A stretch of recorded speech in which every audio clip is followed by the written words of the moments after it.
and welcome to episode number 110 of the Hobbies and Happiness podcast, where we talk about the hobby that makes us happy, card games. I'm one of your hosts, Dan. And I'm Jim. Today we're going over why scalpers are the best people in the world. Changed my mind.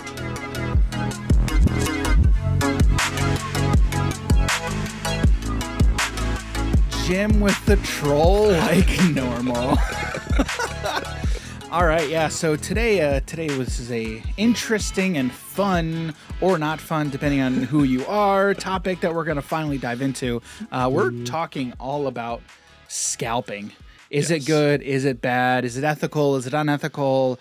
And everything in between. There's a lot that we want to get into. But before we get into it, let's talk about a couple of things, mainly including our sponsor, Amazon Audible. If you head over to our affiliate link, www.audibletrial.com/hobbies and happiness, you can sign up for your free 30-day trial of Amazon's Audible service. That's right. When you follow that link and you sign up, you get a free 30-day trial and you get a free credit added to your account that you can redeem for one Amazon Audible audiobook. That's right. If you're an Amazon Prime member, you actually get 2 free credits added to your account. So again, follow that link, www.audibletrial.com/hobbies and happiness. Sign up for your free 30-day trial, get those free credits onto your account. And if you don't like the service, you want to cancel, you can keep those credits on your account. So again, audibletrial.com/hobbies and happiness. Sign up for your free 30-day trial today.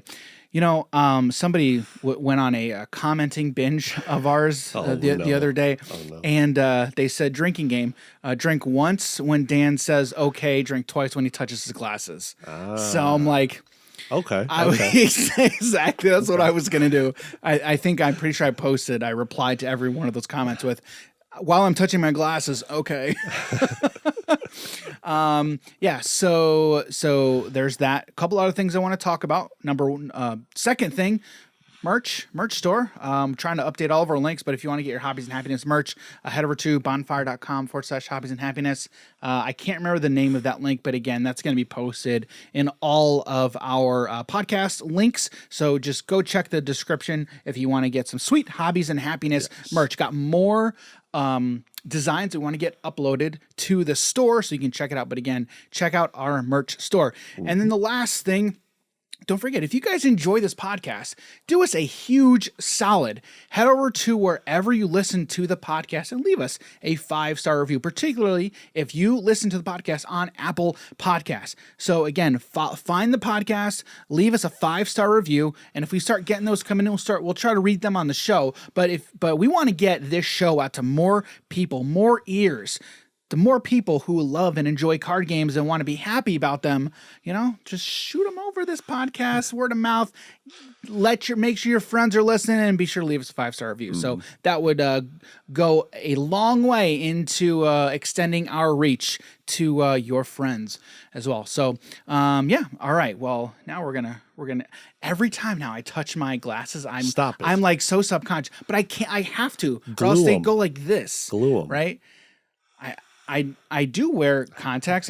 I don't wear them a lot. I normally wear my glasses because it's a lot easier. It's a lot easier.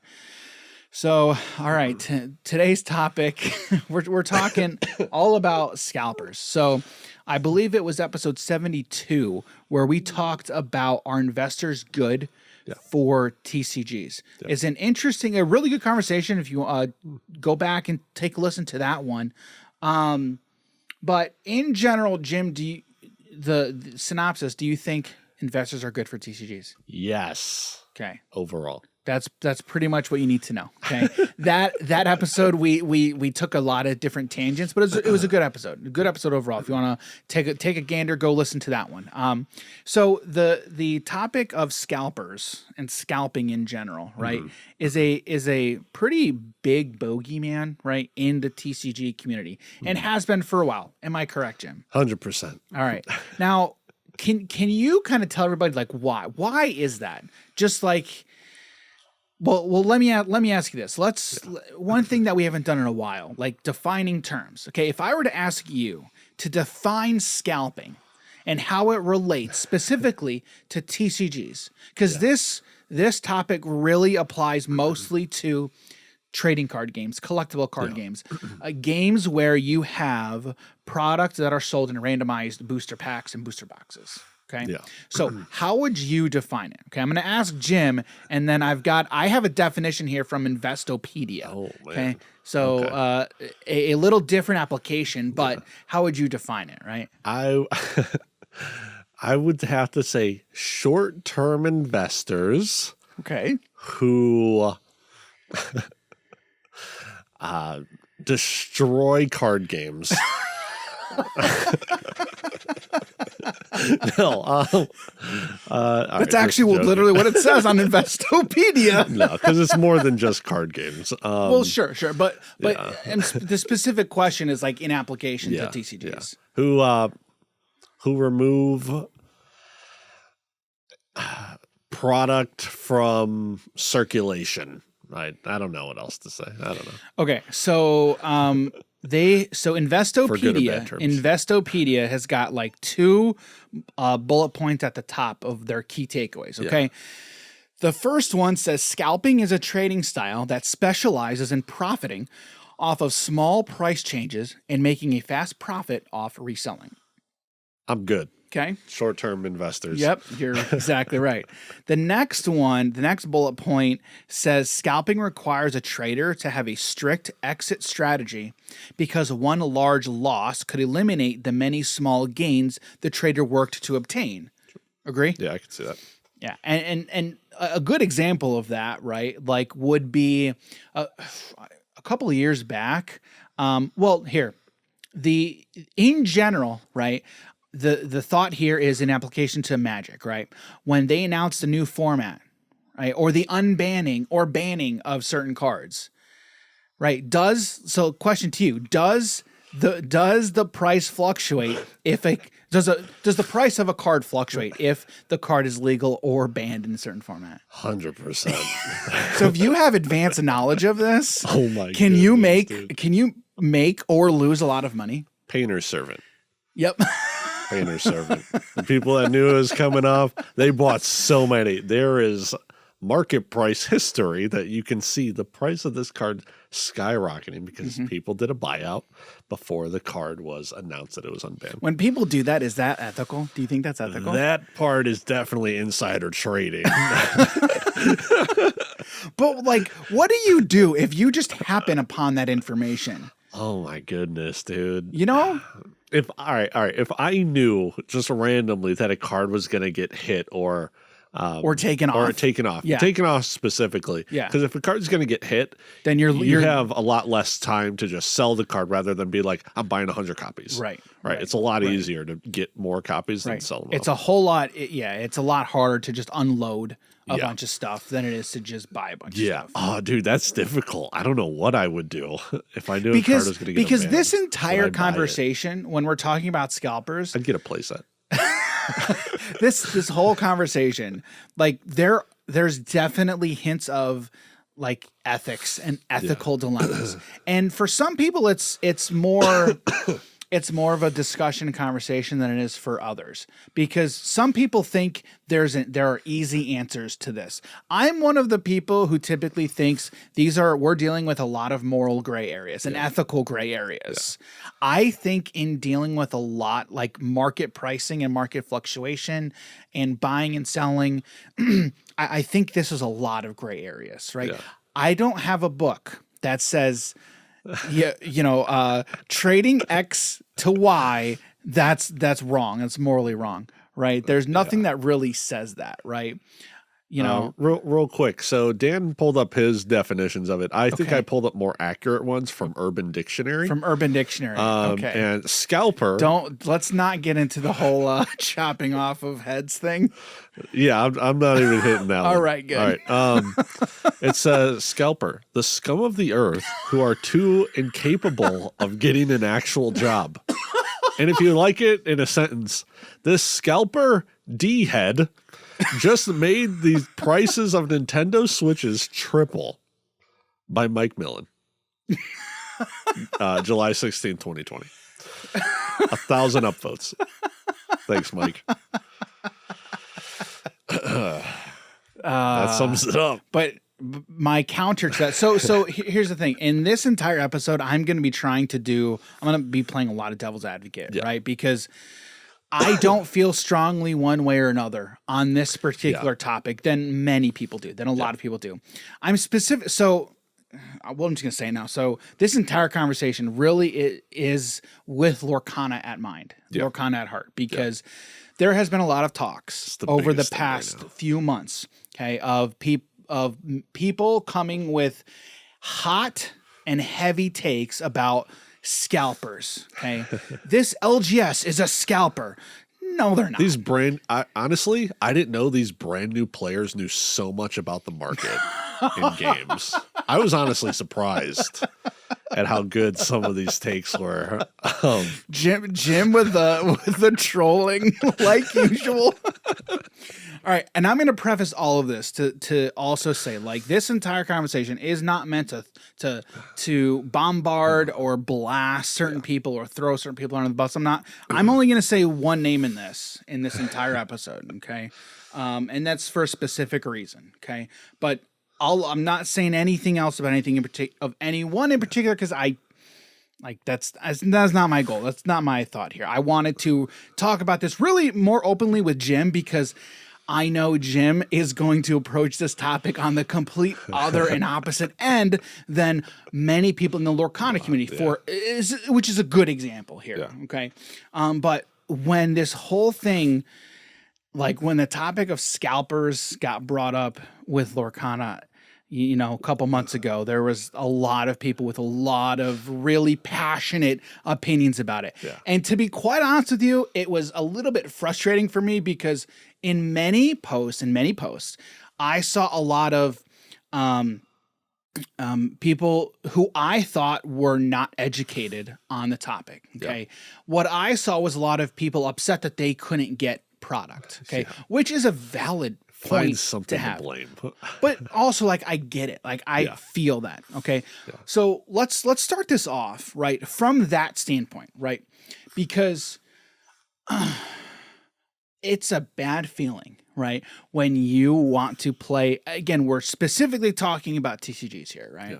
It's a very bad feeling when you're excited about this game and you want to go play this game, but you can't buy it because you know that there are people who know the times when the guy who comes and stocks the cards, when he's going to be there. So they arrive. I knew that info, dude. So they arrive.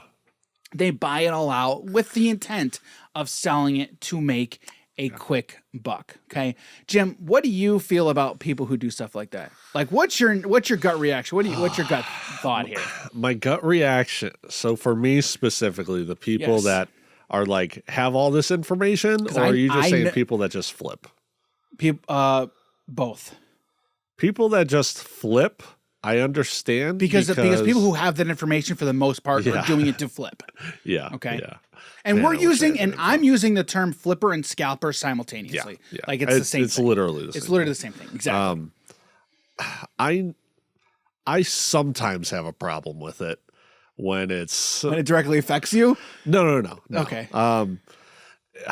If I'm looking, I normally have a problem with it if I'm looking for like starter decks of something. Okay. If I'm getting like, I don't even get sealed product from stores at all, so like that doesn't matter to me.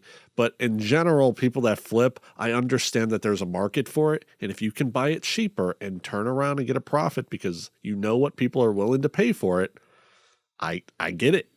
I understand these markets. Okay, so since you bring up markets, okay, let me ask you flat out. Right now, I believe the MSRP for a Lorcana booster box is about like 115, 120 ish.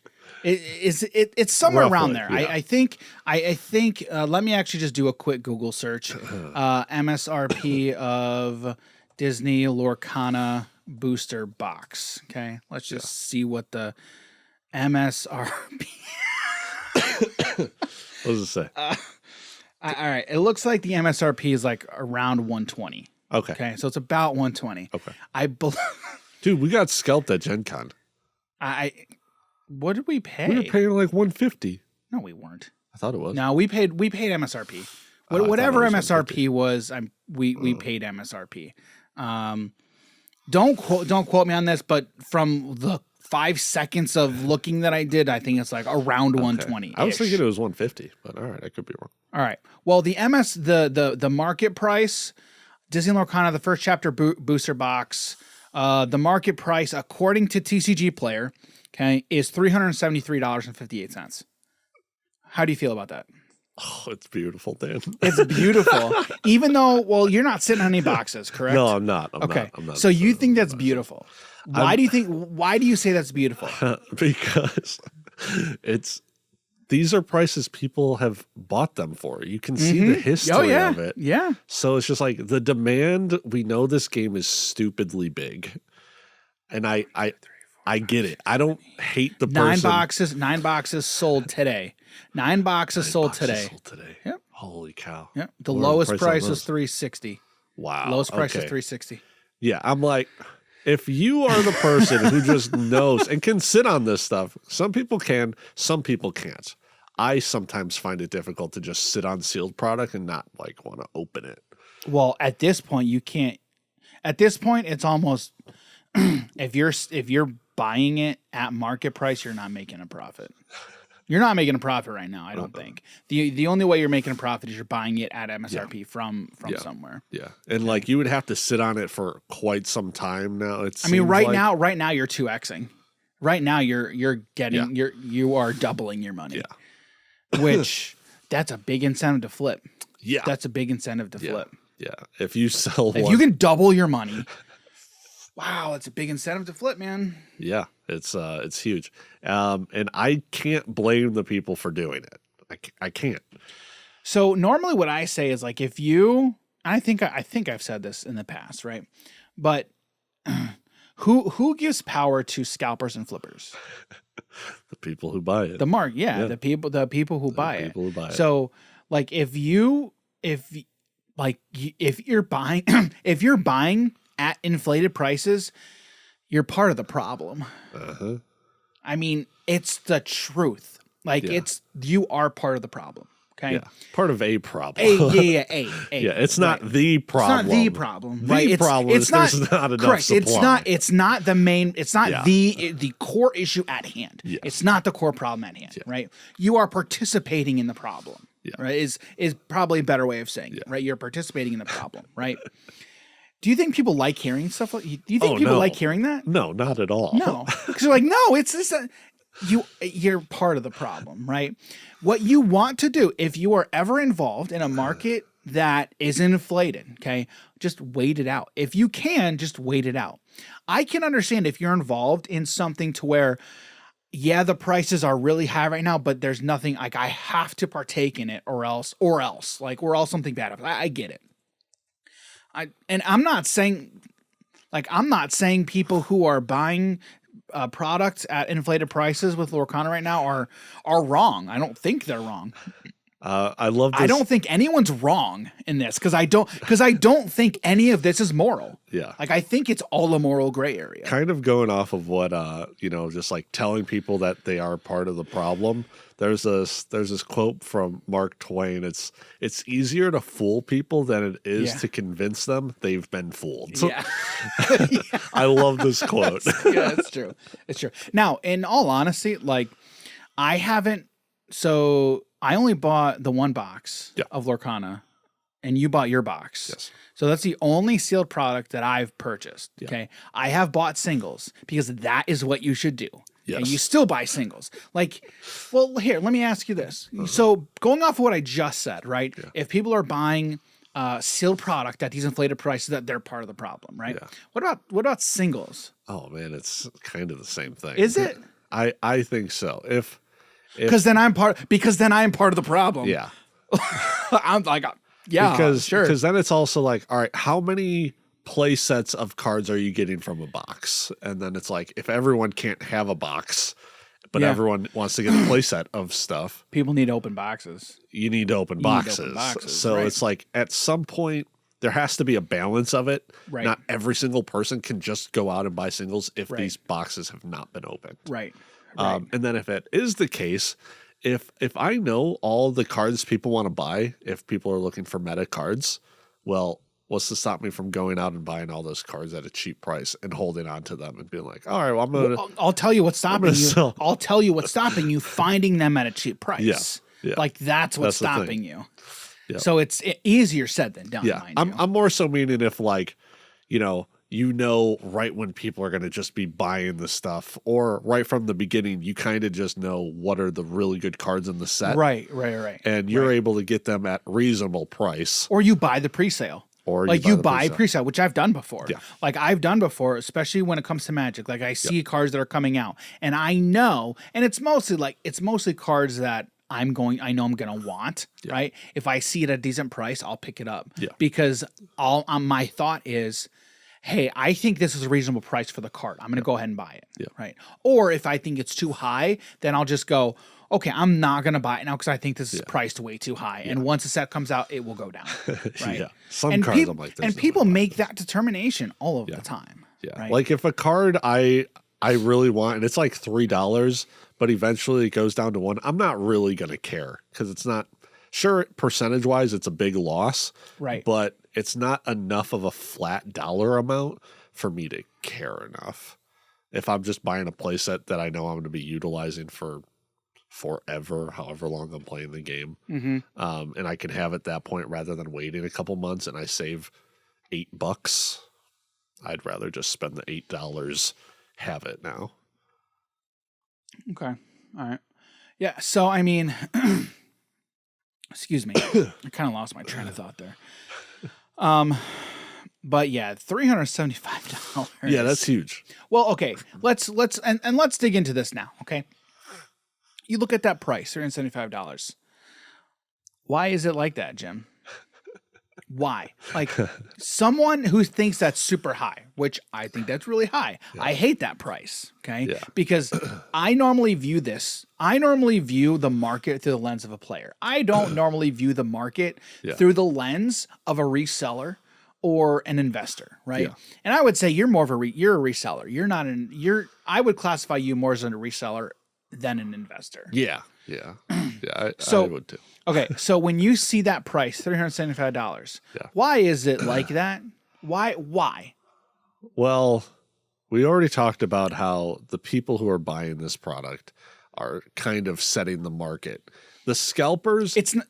Go ahead. I was going to say, so the scalpers are, they're paying attention to what people are buying it for. What they're buying it for. And it's not like scalpers just instantly set the price at what they want it.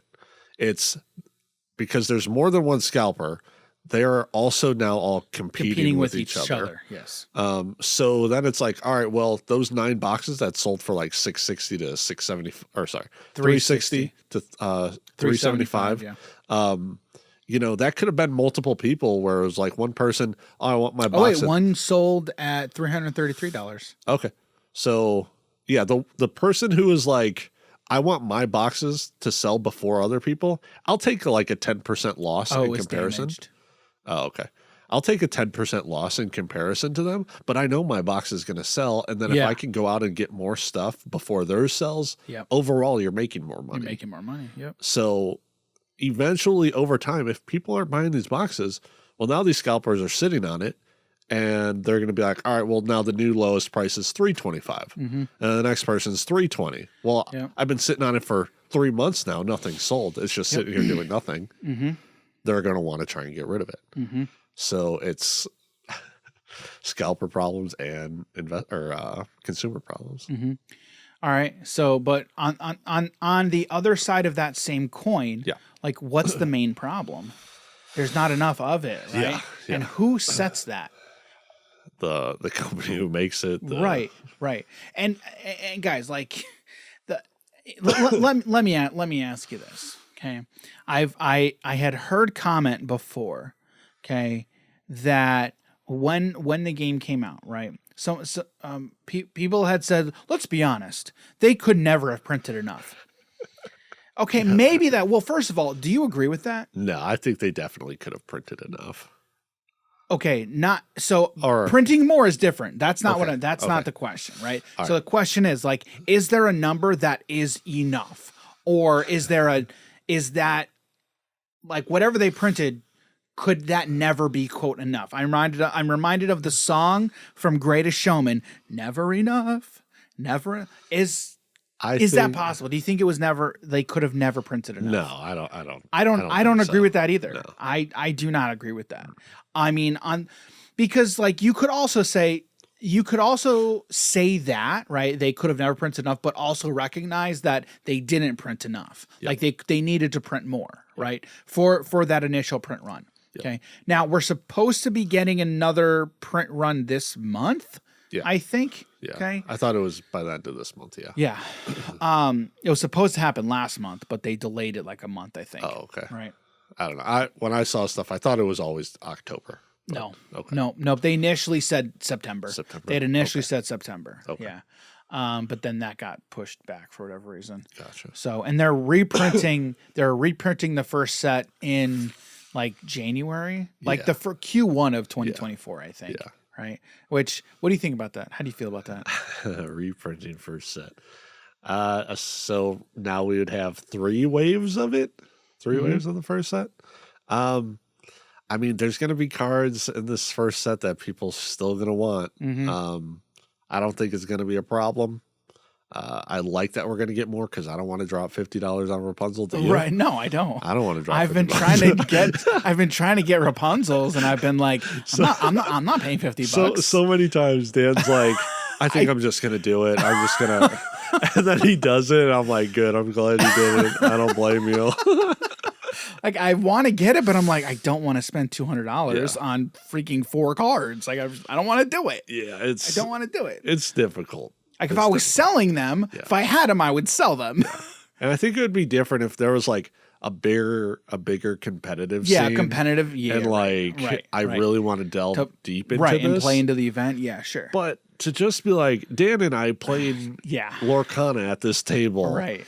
$200. Yeah, I just proxy it up. I just proxy. I'll just be like, I'll play a worse card. Yeah.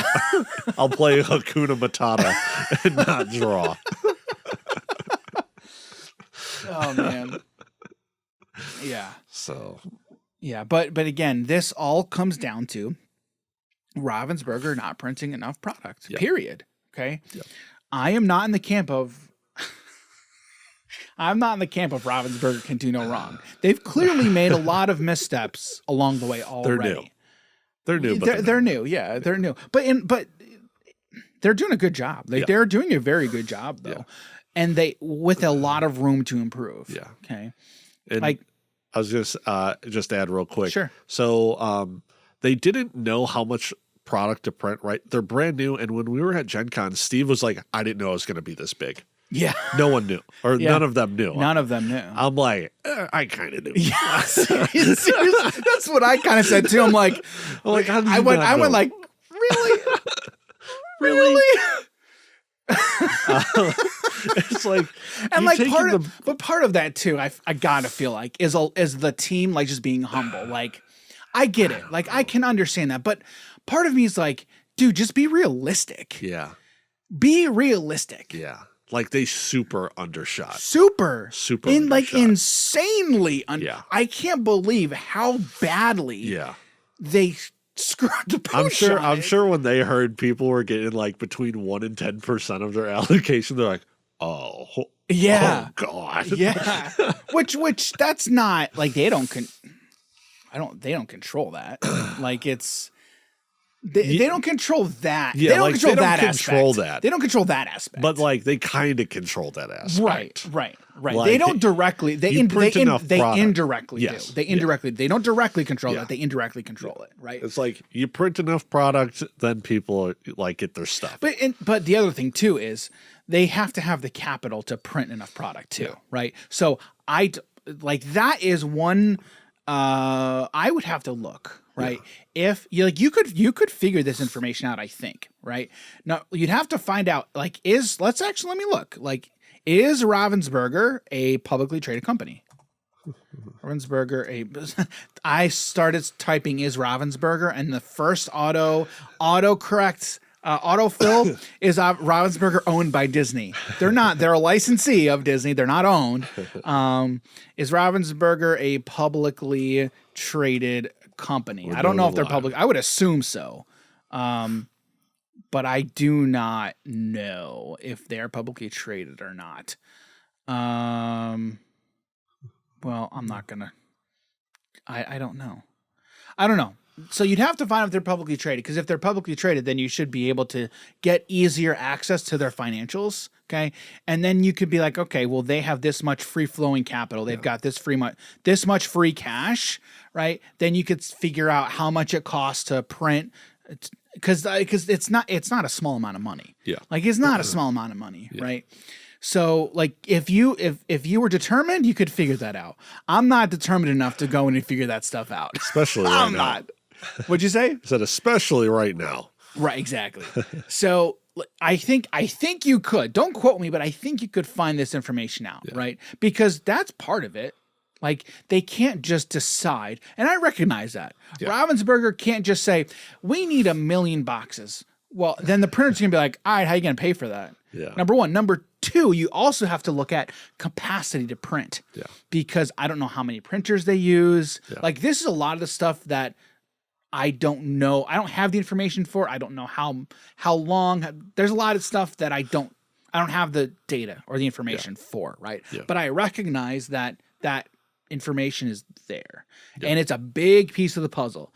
Ravensburger can't just magically say, let's make 1 million more boxes available to purchase. Yep. It's not how it works. Yep. Okay. And I do think the way that they're making these boxes has a little bit to be desired. Mm-hmm. My first question is, why are they not wrapping it? Because what people have shown is you can get into these boxes without having to pull the tab. Yep. And that's not good. Yep. That's not good. I remember when people have bought boxes. People have bought boxes, and I think the boxes arrived and there's nothing in there. I don't think it's happened too much, but anecdotally. The box that sold for $330 and it was damaged. I wonder how it was damaged. It was damaged. Yeah. People trying to get in, grab the packs. Yep. Yeah, I honestly have no idea. Save plastic, even though every single pack is wrapped in plastic. Yeah, everything's wrapped in plastic now. It's crazy. Like, if you're trying to be environmentally conscious, that might be a thing. Like, I get it. I can see. All right. I mean, that's a story for a different day. No. All right. I was just gonna say, I came across this video and it was like, you look back 20 some years ago and it was like, save the rainforest of like turning everything into plastic. You know, it was like cut down on a bunch of paper stuff, and now it's like a bunch of paper stuff. Oh, rainforest is all right. It's okay. Oh man. Anywho. Oh, man. Yeah. So as a player looking at prices like this, it hurts. I get it. It hurts. I don't like it. But at the same point, at the same time, I also look at that price and say, we need more product. That's the heart and soul of the issue. Yeah. Okay. Demand's not going away. Yeah. And especially now with Rise of the Floodborn previews coming, you think demand's going down? Demand goes up. Because guess what people are doing right now on Twitter? Posting about the new cards, which we haven't posted much about Lorcana on Twitter. Like, there's plenty of people who talk about new cards and everything. I think we're kind of getting away from doing the whole new card stuff because everyone's doing that. Everybody does it. And like, that's not the reason, like, we're not, right? But you know, it's always preview season. We do a lot of different card games, and I enjoy just enjoying it. Yeah. You know, it's fun to watch it. Yeah. Right. And real quick, you can actually pre-order Beast Relentless for $88 from the new set. $88 on TCG Player. That's the pre-sale. The new Bell 5-drop, $100. You can get it right now. $100. Worth it? Probably not. Wow. But guess what? Are people going to buy it? Do you think people are going to? Do you think people are going to buy that pre-sale? I see Market has already been bought at 88. Please. So really? Oh my goodness. Oh no.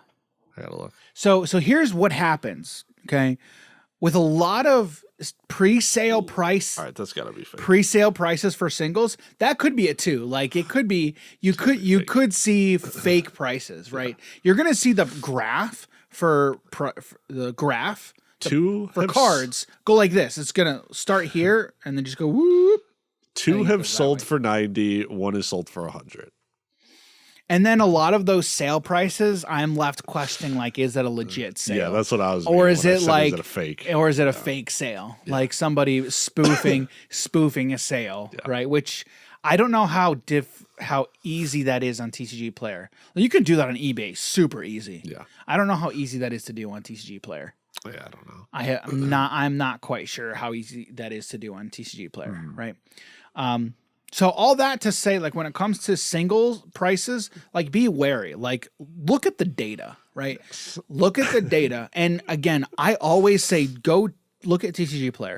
Do not use eBay pricing. Don't do it because it's super easy to fraud the system with eBay. I think it's a lot more difficult to do via TCG Player. I do think that, right? All right. And just because a card's market price is set at something doesn't mean that's what you can get it for. Well, it doesn't mean that's what it's worth either. Yeah. I'm more so meaning because if something happens and the market price is, say, like $10 for a card, but you go look at TCG low ends and it's like, oh, you can get the card for $5 at near mint from a verified seller. It's like, all right, well, now why is this card going down in price so much? But that's a different story. So just because market price is set at something doesn't mean that's really what you can get define what the market price is, right? Because I think we kind of touched on it, right? Like the market price is what people have spent and paid for the card. Yeah. Right? It's what people think the card's worth. Yeah. What people think the card is worth does not necessarily mean that's what the card is actually worth. And when I was saying market price, I was meaning TCG market price, whatever that number is set, versus like the market price of everything else going on. But my point is, right, if the TCG Player mid is like $10, right, it doesn't necessarily mean that's what the card is actually worth, right? Because I'm curious what you think here, right? Because what the card is worth, like that's kind of a relative answer. That's not an objective answer, right? If the card is worth way more to you than someone else, right, then, hey, you got a good deal on it, right? If the card is overpriced, according to someone else, then they've overpaid for the card, right?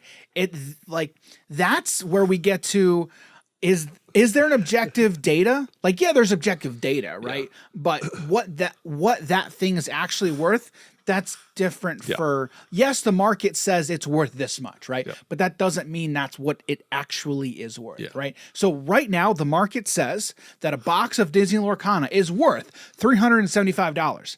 Jim, is a box of Disney Lorcana, the first chapter, is a booster box, worth $375? No. Even though, yes. You're right. Exactly. Right. It's... And again, I think you have to think about any and all markets just like that. Yeah. Right. Yeah. And there's a market for literally everything. Yep. Okay. And we had an entire episode about MSRP, right? The myth of MSRP. Like MSRP is just a number that the manufacturer says, hey, we think it's worth it to sell it at this much money. Yeah. Okay. It's not a hard and fast. I mean, I guess it kind of is a hard and fast thing, right? But no, it's not, because it's literally in the name, suggested. So suggested is not hard and fast, right? It's, hey, we suggest you sell this product at this price. No, I don't think I will. Yeah, no, I don't think I will. Like if I had Lorcana, okay, let me ask you this. Let me ask you this, Jim. Okay. Jim, if you had a store, and you had boxes of Disney Lorcana, okay? Again, MSRP is 100 and 120. We're saying it's 120, okay? Yeah. And you see the market is 375. What price point are you selling it at, and why? And how are you selling it? Man, I'm putting Jim on the spot right now, just like I'm putting him on the spot for me. I wouldn't want to be selling it like at the really high prices. It would have to be somewhere around the 50% mark in between the two. I'm Like honestly, halfway in between MSRP and market. yeah. But I mean, even that seems like it's a little too high for me because then you'd be looking at like what 250, Yeah. about 250. I think around a 200 level, I'd be happy with. Okay. Yeah, I think that'd Why? be a good spot. Why? Um, Because well, let me also preface this as well too. Okay, like what you decide to do, that's up to you. Like that's your choice. You don't have. You do not have to. I was gonna say you don't have to account to anyone. You kind of do. Your customers, right? Because ultimately, you want your customers to come back to you. Yeah. Right. Right. So like, yes, you want to make money, right? I don't get to tell you how much money you're allowed to make. Yeah. Like that's up to you. Like what is like, it's up to the business owner to say, hey, I want to make this much money on this. Or, well, if we're business partners, you kind of do tell me how much money I'm going to make. I'm you know what I mean? You know what I mean? Yeah. You know what I mean? You know what I mean? And so that being said, back to the original question. Yeah. I also think that I would open up more product to Sell singles. Exactly. I'd open up more product. Because then I also know that that's going to make our customer base happy as well. Because now they don't have to just go out and buy a box.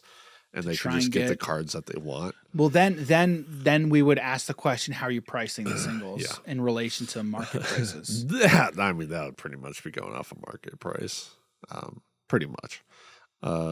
But yeah, for sealed product, it would have to be a number that I know people are going to come in and scalp. Hang on. Wait a second. So are you selling Rapunzel at $50? Well, seeing how she's 55, yes, I would be selling her at $50. You wouldn't. Sorry. So if I'm a customer, okay, and I see you've got a Rapunzel, okay, and I'm like, oh, man, I took the chance with opening the box for that Rapunzel. You did, yes, you did. I'm selling the card at $50. So you're not taking 48. Are you taking 50? I mean, I can be haggled. Sure. Okay. If the card I'll is give you like 40. The 40 is too low. 40 is too low. Lowest I'm going to do is 45. 45? And that's if I know you. You heard it here first, guys. If I know but that's actually a good point. That's a good point. You took the risk. You took the chance of opening it, right? Yeah. Because in all honesty, you could have sold that box at $375. 100%. You could have sold at $375. Yeah. So you took you kind of took the loss. Yes. You didn't realize the loss, right? Because what you put into it was whatever you paid for it, which that's between you and your distributor, map pricing, whatever price you sold for it. You bought it at, right? Yeah. You could have made a whole lot more money on that box. 100%. And I don't know if people think about that sometimes. Okay. Now that's not to say that like that absolves scalpers, right? And again, I'm putting a ton of if you're listening, I'm putting a ton of quotes out in the air, all right? I'm putting a ton of quotes out there, right? It's you're the one who took that risk at opening it. And isn't that a thing to say of I took the risk of opening a box. Yeah. Which I do also think if I was kind of just selling sealed product, it would be marked slightly lower. But if I'm also opening it, I think I'd mark it a little bit higher as well to kind of make up for the loss of whatever I did lose. But you didn't realize that loss though. Yeah. Like that's the thing. Like if I was arguing that, I'd say, but you didn't really lose it. Yeah. Like, but in the same sense, you kind of did because you didn't make as much money as you could have. It is a loss, potential loss. It's a potential loss, right? It's a potential loss. It's not a realized loss, right? And that's important. Like that is an important thing, right? I still don't like seeing that price, right? Let me give you another good anecdotal example, okay? Recently, the Kickstarter ended for Alpha Clash, their novel, okay? They had a lot of different tiers on there, which I like. I like seeing a lot of different tiers for different options, giving the players what they're looking for, giving community members kind of what they're looking for, okay? There was the highest tier out there. Okay. It was like a $500 tier. You got a ton of stuff. You got like multiple different copies of the book with like, serialized covers of the book. You got a bunch of different alt art cards. You got some other cards that were sheets as well. Yeah. You got artwork sheets. You got a lot of stuff. Okay. And they limited the number of, packages that they could sell at that. They limited to 100 packages. All right. And so that sold out within a couple days. Okay. Before they sold out, okay, I saw a post on the Facebook group of somebody looking to sell their progenitor pledge. And I hit Ridge up, right? And I don't think I hit him up because of that. We were talking about something else. And then I made a comment of, oh, by the way, I saw this. Okay. People lambasted this guy, whoever it was. Okay. Of, dude, that's just a crappy thing to do. Okay. So this is a good example of what we're talking about, right? Okay. Now, this is definitely different, right? This is definitely different, but it's different, but it's same, right? It's similar. Okay. So I want to ask you first, what's your thought when you see somebody do something like that? That's super funny to me, dude. Cause I just know how many people he upset doing that. Yes. Right. So and that's the stuff that's funny to you. Is when you see people doing stuff that makes people upset, it's funny to you. Yeah. I have a problem, honestly. Man, it's a thing to do, right? If you know that you can find someone to pretty much pay for the thing it is that you have. He did not get any takers. Nobody took him up on it. Well, then, that's the risk he took. It was I think he backed out. I don't think he ended up pledging. Then that part's super scumbag. Well, exactly. But that's the thing. Like he went in never with the intent of I want to own and enjoy this product. I want to make money. The intent was I want to go and just make money off of it. And that's the part that I did not feel good about. I didn't like it. Right. I saw what he was doing and like I recognized it. And I'm like, all right, is he I'm like, you're not hustling, you're just it's kind of scumbag. It's like you're doing literally you're doing right. You're not going out to stores and you're risking nothing. That's the thing. He risked nothing. Before he put any money down, and the guy tried to justify it. I'm like, you're clearly not risking anything, right? And for the most part, any investment that says there's no risk is probably a crap one. Because there's like, and that's also not how markets work, right? That's not how life works. Like you have to risk it for the biscuit. Like you gotta put some skin in the game to get that back end benefit, right? And so when you're doing nothing, when you're risking nothing, that is what's scumbaggy to me. Like that's what I think is really scumbaggy, right? But again, on a different note, okay, I recognized, hey, this is a product and an IP that I enjoy and I want other people to enjoy. You are specifically taking that away from one person. Okay. And even if are there other people who are going to sell it? Probably. In all honesty, probably. Okay. But to do it so boldly and out in the open, it's like, dude, it leaves a real bad taste in my mouth. Okay. So now I want to kind of segue that back into Lorcana. All right. I want to talk about this post before we get any further. All right. So this post. Today, I think it was today. As we're recording this, today is Citizens of Lorcana's birthday. So happy birthday, Citizens of Lorcana.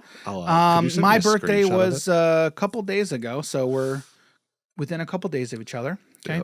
But he put out a good post, a birthday post of his hopes and dreams and wishes for Lorcana. Okay. This is the only person I said I was going to really name or say anything about. And I haven't had a conversation with Jared about this yet, but I'm kind of going to have just a short, hey, we talked about your post here. Yeah. But for those of you who don't know, the Citizens of Lorcana Twitter page is run. I'm pretty sure he's got his name out there as Jared. He's a good guy. Hopefully. He's a good guy. Okay. Good. He has 3,600 Twitter followers right now. He started up his Twitter account last year before Lorcana because he was all hyped about Lorcana. So what he's been able to build has been pretty phenomenal. And he said he was brand new to TCGs. Yeah. Brand new. And there's been a lot of posts that he's made that I'm like, I can tell he's brand new to TCGs, which is fine. Like that's all well and good. We're it's about fine. to go over one. All right. So it's this one thing that he posted that I want to talk about here. All right. And this is a hot take. All right. So Jared had a hot take and we're going to have a hot take in response. All right. Hotter take. What'd you say? Hotter take. Yeah, this is a hotter take. All right. So he starts off the post, says, today is my birthday, and unless Disney Lorcana surprises me with a card to reveal at some point today, I'm just going to have to be content with sharing my birthday wishes for #Lorcana. I'm not going to go over everyone. I'm going to go with his third birthday wish. Maybe a little controversial too. It's controversial. But I wish there were consequences for stores that sold product at, quote, market prices, unquote. By no means do I begrudge an LGS for trying to make a profit, and I will happily pay a reasonable markup. I'm going to pause there, okay? Who decides what a reasonable markup is? Jared, do you? Do you decide what a reasonable markup is for each store? I feel like the people buying the product would set kind of what the reasonable markup price was. And if there was like a way to track that, maybe of like I don't know, we'll call it like a market price of like the going rate, and you can see the history of what people buy stuff for. I feel like, that seems like it'd be reasonable. Right. I agree with you. I agree with you. And again, I'm going to make mention. I love Jared, good guy. Okay, and this is not meant to. In between every single. In between everything. Yeah, in between every single post, we have to say this. You do. It's actually legally required. Yeah, it says it right here in our contract. In our contract.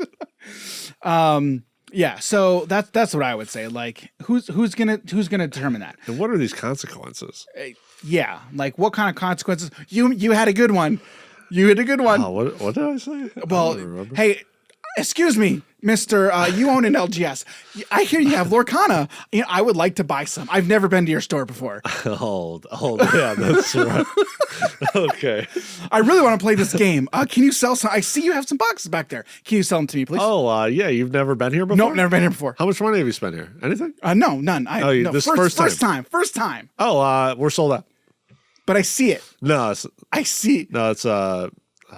damaged. But it's damaged out. But you have a sign on it that says Disney Lorcana for sale. Give me a second. Sure. Someone bought those. I just saw you actually, move them. I have it on TCG Player. Someone actually just set up the buy order as we were talking, so I had to move them. They bought them all. But has he been here before? What? But I'm here. No, it's taken care of. Yeah, someone bought it. Well, I guess I'm never coming back here then. I guess I'll go find Lorcana and play it elsewhere. Were you ever here before? No, but I was going to be. Bye. It's like what consequences? Yeah, what are we talking about? Like, then say, well, here's another thing. So what? Do you expect Ravensburger to say, we've noticed that you've sold it for higher than we are allowing stores to sell our product for, therefore you can't buy and sell from us again? You can't sell Lorcana product anymore? Also, how are they going to get those numbers? They just... Number two, how are you going to police it? Yeah. Okay? But besides all of that, okay, let's say you start policing it and you're successfly policing it. Like, who do you think you're going to hurt in the long run? I think you're going to hurt the player base in the long run because hey, the place that I used to buy Lorcana from and play, oh, they can't even do tournaments anymore. I got to travel 3 hours, which again, I understand that people already have to do that, and that sucks. Yeah. Like that's already not good. Yeah. Right. But you're going to hurt people even more. Yeah. Okay. And then it's like businesses are. Now you give fewer outlets Right. of people to Correct. be getting the product. So now you now have fewer people in competition with each Correct. other, and now Correct. fewer people are easier to set Correct. the prices. So for. let's continue here. But quote, market prices are not a reasonable markup. They are prices set by flippers, and at the end of the day, that keeps product out of the hands of people who want to play.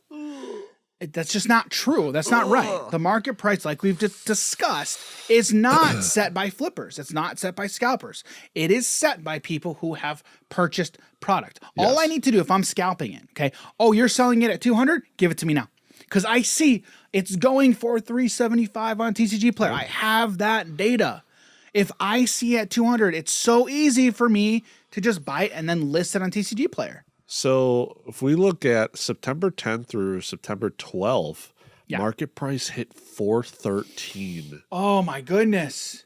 So it's good news that it's gone down, right? That's good news. It's like if Depending on who you're the talking about. scalpers were setting Oh. these prices exactly how they wanted to, it would be easily $500, right? Oh yeah. Except if we're not buying it, Right. if no one's buying it, well, these scalpers are in competition with one another. Right. It's like, Right. all right, well, I need my box to sell. I've been sitting on it for 3 months now. Yeah. It hasn't sold. These other prices aren't Right. selling. It's going to go down over time. Right. You know, it's Right. the whole thing, supply versus demand. If people aren't demanding to be paying these Right. prices, it's going to go down. But the demand is there, and the demand is going to continue to be there. So this what's 375 is a reasonable price, reasonable markup, kind of, because people are buying because it. people are buying it, right? Because people are buying it, right? Right. So again, like this all comes back to there not being enough on the market. Yeah. And that's because Ravensburger didn't print enough.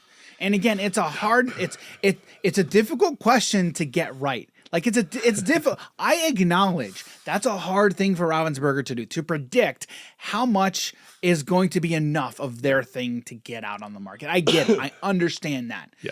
Still think it got screwed up. It did. Like two things can be true at the same time here, right? Yeah. Okay.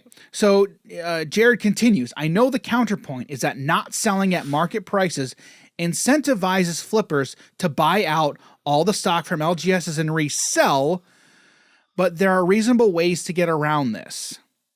Wait. I know the counterpoint is that not selling at market prices incentivizes flippers to buy out all the stock from LGS and resell, but there are reasonable ways to get around this. Okay. It's where did I go here? Oh, it does if people are willing to buy it at that price, right? So I think he's saying an LGS to sell lower than the market price. It does because there are people who are still going to buy it. Okay. What's the answer? The solution: more product. In my mind, there's only one solution: more product on the market. And it's not going to happen right now. It's not going to happen until next year. Like even when this next wave comes, I'm interested to see what the prices are going to look like. But I don't think it's going to come until after the holiday season, in all honesty. Holidays is going to be rough, man. Holidays are going to be really rough, right? You guys better be ready to see $400 boxes. So the last paragraph, okay, like only selling to regulars, locals, league players. It's not a perfect solution, but in a world of limited availability, it comes close to being a reasonable solution. Oh, so that's a reasonable solution, but not reasonable price. Just giving like you a the hard time there a skit. little bit. Just like the skit we just did. Only selling to regulars? That's the worst thing you can do. How are you going to grow a community? How do you grow a community? Because now I have to buy it online and then go to some place for the first time. Like when I started playing Magic, I remember when I started playing Magic, I went into Grapple Games. I remember going there for the first few times. Okay. It wasn't super difficult because like I can talk to people pretty easily, but for a lot of folks in this type of community, that's not easy. Going to a place for the first time, like if you're not involved in an in-person local scene, so you're telling me if I want to get involved in a game, sorry, you can't come and play here. We're not going to sell to you because the market's kind of in a weird place right now. I think that's a terrible solution. Come on. All right, there's my. All right. Calm down, Dan. Can you Calm imagine? down. I just imagine this, right? Like some dude Calm building down. up courage to go into a place that he's never dude. been, and you're just like, Oh, get out of here. Get out of here, man. What are you doing? You better show up next week. All right. So again, all of this to say, Jared, I don't like that take. I think you're way off, and we just outlined it here. Canceled. No, but in all honesty, I'm going to hit you up later and just talk to you because in all honesty, I love talking to Jared. Dude's a phenomenal guy. Dude. He's a really cool dude. I loved hanging out with him. He's such a Cool dude. He's a. I mean, I trolled a lot of them. Well, you troll the hell out of everybody. You troll everybody equally. You troll everyone. I don't troll quiet people as much. Oh yeah, because they don't give me enough to play with. That's true. That's true. Now, but in all honesty, though, I think because this is something that Jared put out there for the world to see, right? This is a public thing, right? Yeah. I think there's a lot of folks in the Lorcana community with similar views to that. Yeah, I don't like it. I personally don't like it. I think it's wrong. Should I use the word wrong? Yeah, I think it's wrong. Misinformed. Yeah, that's better. That's probably better. That's a better way to say it. Yeah, misinformed. Yeah. Yeah. Because I think if you follow the logical conclusion to what you suggested, and I think ultimately that hurts the game and community you're trying to build more than helps it. Because like in this same post, okay, Jared also says number 6.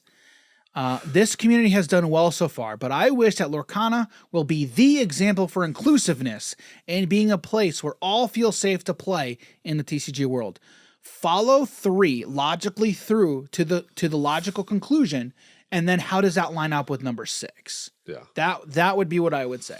Yeah. All right. I want to limit it just to regulars you're saying at you just my store, but I want everyone to be here. Yeah. But again, I see where he's coming from. Yeah. Like within the framework of we already have limited availability, you shouldn't let that stop you from that number 6 point of hey, I want this to be the place. I want to be super inclusive, which is it's admirable, right? Yeah. We all should seek to understand one another and be kind. And I think I have a pretty good understanding with a lot of people in the Lorcana community, like their frame of reference, right? Yeah. But it's just like you said, I think a lot of them are just misinformed with like how the markets work and how all these things work. It's just, it's a difficult pill to swallow sometimes. Yeah. It is. Yeah. It is. I mean, especially when there are a lot of communities out there TCG communities who are just like extremely toxic. Right.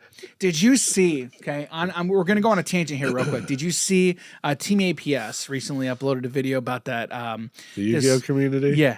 Yeah. The Yu-Gi-Oh community about that one guy. I saw that it's a video. I haven't watched it yet. I really need to. Oh, man. I came across it yesterday. Okay. So basically, the long and short of it is this guy, he was basically trolling the Yu-Gi-Oh community. Yeah. But it basically was a successful troll because it pretty much outlined and highlighted how, for lack of a better word, how terrible the Yu-Gi-Oh community is.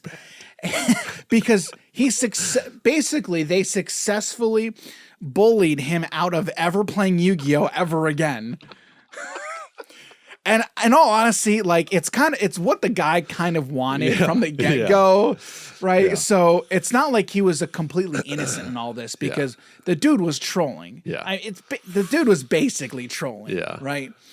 And everybody basically in the community bullied him out of it. Basically, like you should watch the video. Oh, I can't wait to watch this. But it was like people said some like bad, like some really not good stuff. Yeah. Yeah. Like really not good stuff, right? And I think this comes back to, and the Lorcana community can easily turn into that. Super easily, right? Yeah. Any community can easily turn into that, okay?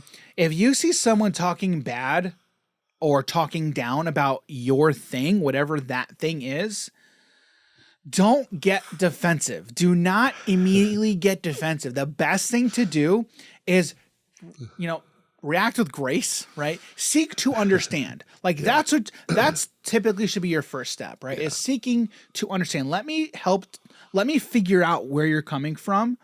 And then I will be better equipped to then respond to your issue. Right. Yeah. And not just immediately get defensive, because if you immediately get defensive, that's normally takes it in the wrong direction. Right. I mean, I can understand the urge to respond that way, but it typically doesn't help. All right. So I've been a part of the Yu-Gi-Oh community for a very long time.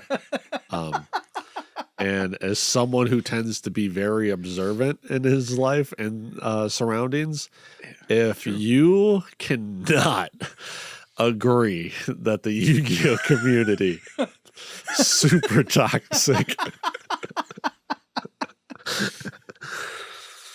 you may need to upgrade your glasses. It's bad. It is rough, man. It's rough. All right. So to end on a high note, to end on a good note, okay? Because I want to end this on a good note. Well, before the card of the week, all right? Yeah. I do want to end this on a good note, okay? I think we say all of this, right? Not with a tone and not with. I'm not coming from this topic from the standpoint of, hey, I know better than all of you, and you need to listen to me because I know what I'm talking about. No, that's not my goal. That's not why I'm trying. That's not what I'm trying to do here. Okay. Part of our goal is to help enlighten everybody who doesn't tend to think about these issues from this frame of reference. Yeah. Okay. Because when talking about this topic, many people look at it through the lens of, hey, there's not enough stuff and I can't play the game that I want to play, which is a valid way to look at stuff like this. I get it. I understand. Yeah. However, I think at the end of the day, you do need to realize that the issue at hand is not that there are people looking to profit off of a thing, okay? And it's not people aren't profiting off of people's demise. Like, that's not what's happening, okay? The fact that you can't play a game, does it suck? Yes. Is it the end of the world? No, it's not. I think we all need to also talk about and approach these topics from a realistic standpoint, like through a realistic lens, okay? It's a game. These are all games, okay? Are there ethics involved? Kind of. Like, there definitely can be, okay? Yeah. Is there unethical activity that can happen within markets in TCGs? Sure. Insider trading. Sure. Yes. However, insider trading with the knowledge of certain card prices, I would argue, cards is different than stock prices. A little bit. It's a little bit different. It's different, but it's also because again, the other thing that I'm also but it's also like the same. Right. You're right. It kind of is, because the way that I'm thinking about it, right, is the amount of money, which could be the same if you're dropping like thousands of dollars, like on of one card that you know is going to, like, yes. Yep. Yes. It's different, but it's the same. You're right. You're exactly correct. Okay. But the things that happen because of the changes in stocks are different than what happens in the prices of cardboard rectangles, right? Like a company could lose all of its value because they went out of money, and millions of people have lost their jobs, right? Then people look at that and say, "Oh, I'm going to make a ton of money." Yeah, but people just lost a ton of that's just a little different. Yeah. Those things typically aren't happening in the TCG world of a card got put on the ban list. Yeah. Like if Wizards of the Coast goes under and like this is just no longer being made anymore, like these cards are still going to hold value. Yeah. Yep. Still going to be a thing. Correct. Yeah. So there's that. Okay. Yeah. And then the other thing to say is I don't view anybody who thinks a different way in a negative lens. Like, for the most part, like we said, I just think there are people who are just misinformed, and there are things that I'm misinformed on, right? 100%. But I say one of them. Correct. But I also think a lot of us would be better off in life if we would first seek to understand. If someone disagrees with you, find out why, right? Like why Lorcana people disagree with me, I have a good idea why. If I don't, I'm gonna dig. I'm gonna ask more questions, and which is what I tend to do. I try to ask more questions to dig a little bit, just so I know I'm responding with correct information. Okay, and I think that's important. So hopefully you all can realize that, understand that, and if you still disagree, hit me up. Let me know. Let's have a conversation. I'm always down for it, right? So that's typically that's how I want to kind of end this little question. Are you prepared for Jared to block you on Twitter? He won't. Are you prepared for him to block you on Discord? He won't. But if he does, yes, I'm prepared for it. He's prepared for it. I'm prepared for it. He's accepted. I don't think he will. Because again, like I've had a lot of conversations with Jared, and in full transparency here, I've hit him up before. I'm like, dude, I'm not partaking in this certain community because I just do not like a lot of the rhetoric that is being thrown around. Yeah. Again, full transparency. So is Lorcana Discord just a cult now? I don't think so. Huh, soon. I mean, I know. Well, here's the thing, though. Jonathan Medina, and we've met cool Jonathan. Dude, cool dude, really good guy. Yeah. Like he started up that Discord, right? Yeah. From the ground up, and he's doing a pretty good job running it. Like I don't interact with the Discord as much as I used to, right?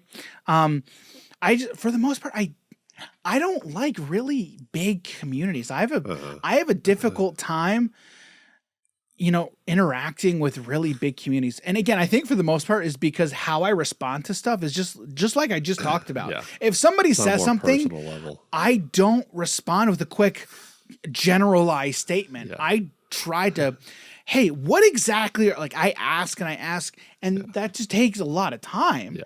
And that's, I try to do that on a lot of social media, and it takes time, right? And in all honesty, I think that's the right way to go about it, right? Because it's important to me to have good relationships with people, right? In order to have good relationships, you got to get to know. It takes time. It's not easy. Yeah. Okay. And I think that might be part of the reason why I have tend to have a more difficult time with larger communities. Typically, if I'm interacting with the Lorcana Discord community, it's through smaller circles in there, which I have relationships with people in that community, and for the most part, that's all pretty good. It's all great. It's all good. But yeah. So anyway, I was interacting with Jared, right, and was like, dude, I do not like the way certain things are being talked about because people that I knew and LGSs that I knew and have good relationships with, people were throwing them under the bus, saying they're terrible people. And I'm like, I don't like that. Like, you guys stop, don't. And I messaged people and I said, do not talk about friends that I have that way. Because again, I thought and believe that they were just misinformed. They don't understand how things work. Okay. Number one. But number two, they just came to a different conclusion. Okay. Like calling LGS owners terrible people, scum for selling it at certain prices. Dude, don't do that. Like, again, just because you would do it differently. Okay. Go out and do it differently. Then you're going to be more mad at the people you're really mad at. And that's the stuff that just frustrates me. And I don't know. I let stuff like that get to me too easily, especially when it's people that I know. Like, if you're talking bad, like, I'll be honest, and this hasn't happened. Well, oh, wait, it kind of did. Uh-oh. All right. So I'm going to talk about this, and then we'll talk about the card of the week. All right. Okay. But when you decided to join the Lorcana Discord, okay? At Gen Con. At Gen Con, okay? There were plenty of people who had no idea who you were. No one. A lot of people. Okay. Yeah. So Jim does what he normally does. Okay. And just trolls. Okay. Yeah. I think your first message was something along the lines of "this is a terrible game" or something. Yeah, it's dead. They didn't print enough product. Blah. Yeah. His specific goal was to get a reaction, to generate a reaction. Let people know I'm here. And boy, did they let him know. One of the comments was from somebody I will not name, and we already said the name no, before. no. I thought we did because we talked about this exact. Did we? We've talked about it before. Oh yeah, Eric from the Gamer. Yeah, we talked about it. Yeah, good guy. Met him at Gen Con. He's a nice guy. Again, he didn't know who you were. Yeah. Because I think you were there, but he commented and was like, "Dude, get out of here! This ain't the place for you." It was something like that. And then, it was so funny. One of my favorite comments was, "Oh, it's Jim. Welcome." Yep. Oh, that was so good. And it's like, this guy gets it.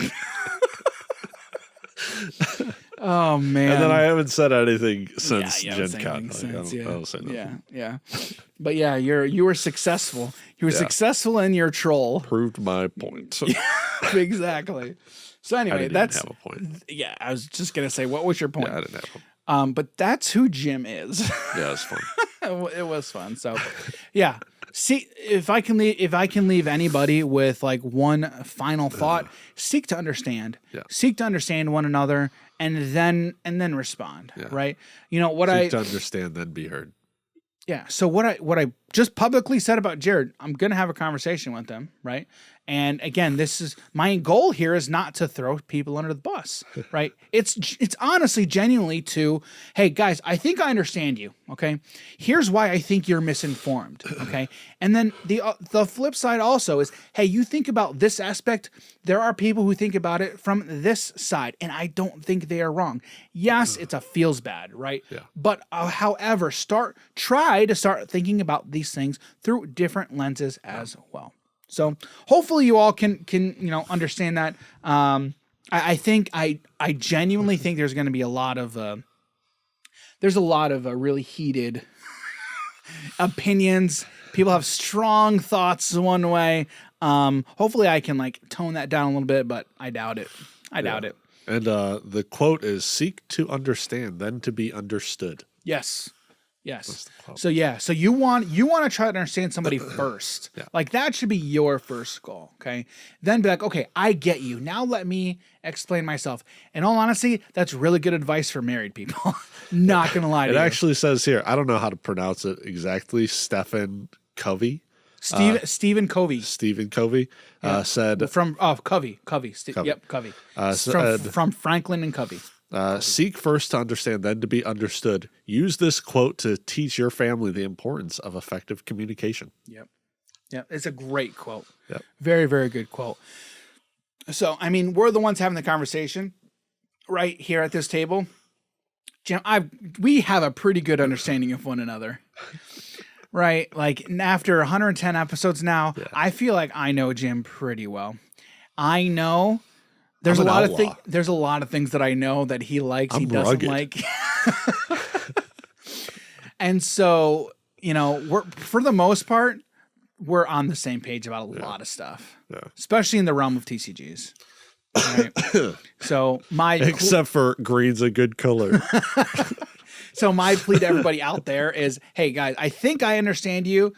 Here's our plea to, understand not only us, but other people who kind of think like this. And there's a lot of people who do as well. So, with that being said, let me know what you all think. I'm interested to know.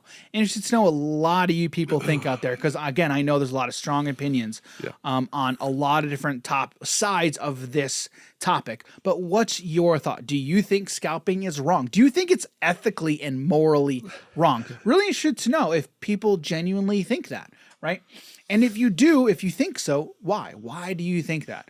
Let us know what's your take on anything that we talked about here in the episode today. All right. That being said, let's move on to the card of the week. Yay! Cards. It's kind of cards, because we have some more Shadowverse cards. These cards are gorgeous, dude. Absolutely. The backs are gorgeous. So when I first saw the price of these cards, I'm like, why is this card this much money? It's not as much as Rapunzel. But so it's the base card. Okay. Like $16.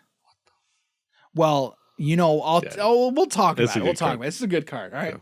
So this is a this card, like I talked about, is from Shadowverse Evolve. Okay. The card is neutral, so it can go in any deck. Any deck. And that's why it's priced it's the way good. it is. It's pretty good, dude. All right. So the card is called Bellringer Angel. Yes. Bellringer Angel is a 1-cost follower, 0-2 stat line, so 0 attack, 2 defense, and it has so you can evolve it for 2 evolve points to evolve the follower. Okay. Now the card has ward. Okay, which means if this card is engaged, has to be attacked before you can attack your opponent. And then it has last breath, draw a card. So when a card dies, you get to draw. So a 0-2 with ward that has a draw card on dies trigger. Yeah. And for 1, pretty good. Which I really like the ward mechanic because you can have it like tapped at the end of your turn. And since this can't attack, I mean, having that ability to exhaust the card so now they are forced to attack it whenever they attack. I really like the ward mechanic. I like it. So Kind of like bodyguard. oh, okay. Yeah. Okay. Yeah. Because there's not a mechanic like this in Magic, is there? No. There's not, yeah, because you're never forced to attack. Well, no, because you have to block. Yeah. Right. That's because it's because blocking is a thing. That's right. Yeah. That's right. So yeah, and you'd have to have, I guess not necessarily you'd have to. But I guess in games where there is no blocking mechanic, there's gotta be a way to get in there to be a defender. And that is what ward is. Yeah. I do like it to where it's you're gonna have that option if at the end of your turn. Because again, 0-2, I can't attack with something that's 0-2. So how do I exhaust? Well, at the end of your turn, if you have cards that have ward, you can choose if they're not exhausted to exhaust them. So that's a really, really interesting mechanic. So yeah, Bellringer Angel is a gold card, so a gold rarity. But yes, I think I've got TCG Player open here. Real quick. That's partially the reason it was so much too, right? Because this is the foil version. Dude, I think it's the only way you could get it. Is this the only? No way. Lightly, yeah, dude. I don't know if I got it like that. So the market is $16.98. That is what the market price is. Okay. Yeah. Yeah. I'm pretty sure it is. Anyway. Yeah, that's. Oh, dude, the foil. Oh wait, never mind. I'm not going to say the foil. Never version. mind. This is not. I did not pay whatever the foil version is. I'm telling you that right now. Yeah. What is it? What does it say? Well, the foil version's like double. Yeah, it's like no, $30. That ain't. That's not a thing. There's no. I didn't. I guarantee you, I didn't. Someone? I did not. I didn't pay for a foil. That's why. That's what I'm saying. Did you scam someone? They send you the foil version? I don't know. I don't. Is the foil a little different? So the ones that I'm looking at, I swear these are like cold foils. Okay, like if you're watching, you can see the tint. Yeah. Okay. It's just all in the background of the character. Yeah, it's not the character itself. It's gorgeous. I don't know if the foil is a different foiling. I would assume so. I think so because I think all the gold cards have some sort of foil to it. Does it? Yes, I'm pretty sure. Don't quote me on this, guys. All right, I'm pretty sure. All right. But I know I didn't pay that price. I was not paying double for it. Yeah, this was not a thing that was going to happen. Okay. So anyway, let's go back to talking about the card. Okay. So you can evolve Bellringer Angel. Okay. So on evolve, okay, Bellringer Angel on evolve still has a ward on evolve, but it also says on evolve, select an enemy follower on the field and deal it 2 damage. And then last breath, draw a card. Good effect. Which means you could evolve it and deal damage to itself. Yep. Or you could ping something else. Yep. That's so good. Really good card. That is really, really good card. So, Jim, what's your thoughts on Bellringer Angel? I love it. I remember first time I saw it, I'm like, why is this a card, dude? There's a lot of cards, I feel like, in Shadow vs. Evolve set 1 that I'm like, why are these freaking cards? Do we have like a trample or a piercing effect in this game? Because I don't know if I know. I believe so. I believe there is. Oh, okay. Don't quote me on it, but I believe so. Which that would be messed up. You just bring them down to like 1 health on this card or any card, and you're just like, oh, piercing through. Take 6 more damage, whatever the amount is. Or would have to pay attention to the original defense of a card. Wait, what? So, because you know how damage persists. Yeah, right? Sure. So if you bring it down to 1 health on the card, 1 defense on the card, and you attack it with like a 7 attack with piercing, it deals the 1 here and then deals 6 to you? I would assume so. But again, I don't know if that mechanic's an actual thing. Yeah. I believe so. It would make sense. It would make sense, but yeah. But yeah, same. Like when I saw this card, I'm like, why is this a card? Why is this a thing? This card's phenomenal. 1-drop neutral card. Playing anything, and it can just be tapped. Well, that's the thing where I was like, that's why it's $16. Because you can play it in literally any deck. Yeah. And literally every deck would and it's good, love to see this card. The evolve form is good. Oh, yeah. I love this card. One of my favorites. And it's a beautiful artwork. Oh, yeah. When I was playing Vanguard, I would actually play Angel Feathers a little bit. Mm-hmm. I was not good at it. It's semi-complicated. I just, to this day, I just love Angel cards for everything. Mm-hmm. Except I don't play enough of it in Magic. Because you don't like playing white.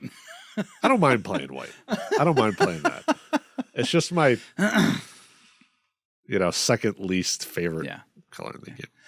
All right. Well, that is this week's card of the week. Bell Ringer Angel from Shadowverse Evolve. Perfect. All right. Well, that's pretty much it. We've gone well over, We're done. But I'm not surprised. Cut. I'm not surprised in an episode like this. So anyway, thanks everybody for hanging out with us today. Again, interested to know what you guys think on this interesting topic. Again, don't forget, let us know. Let us know what you think. If you think we're dead wrong, tell us we're dead wrong. Leave us some heated Tell us why comments. we're wrong. Yeah, don't just say we're wrong, but why? Why do you think we're wrong? Interested to know. So before we get out of here, Jim, where can people find you on the internet? Yeah, you guys can find me on Twitter, Twitch, Instagram at Jim Morgan, HNH. You guys can find me on Instagram at Daniel.G.Campbell and on Twitter at _DGCampbell. If you head over to our website, www.hobbiesandhappiness.com, you can find links to all of our social content there. YouTube.com/hobbieshappiness. So where all of our video content on the internet lives. So thanks everybody for hanging out with us today. We'll catch you next week on the podcast. Take it easy, everybody. Catch you later. Take care.